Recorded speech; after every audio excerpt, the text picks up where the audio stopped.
parten desde una nueva realidad y hablan de un modo diferente a una nueva era, a un nuevo público. Es un grupo de gente joven que hace música para gente joven, porque comparten seguramente un montón de realidades y un montón de percepciones y de sentimientos que les hacen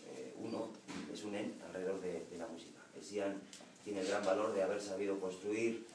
y crear para toda esa juventud un montón de utopías, un montón de sueños,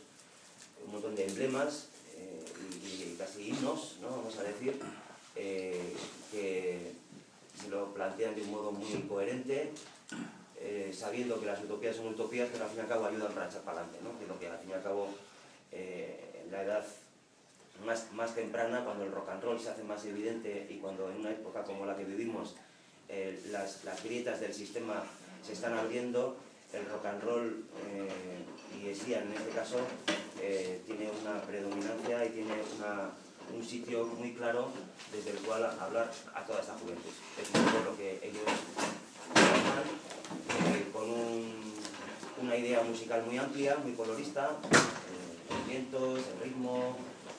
la combinación, el dueto de voz femenina, voz masculina. Suriñe no está aquí, pero bueno, es una gran cantante, como sabéis,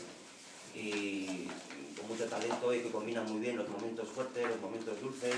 Todas esas diferentes sensibilidades existen en Xian,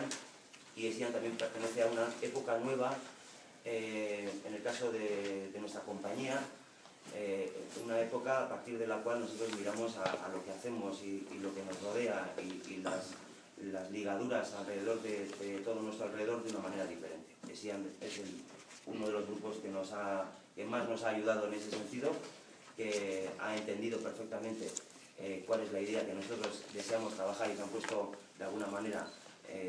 nos hemos puesto a trabajar juntos en una misma dirección, y creo que eso es un gran valor, el haber podido superar un montón de al fin y al cabo, pequeñeces y de mercado y etcétera. Hemos sabido, creo, en juntos construir una nueva era alrededor de una idea que irá desarrollándose y irá creciendo. Bueno, el disco que presentamos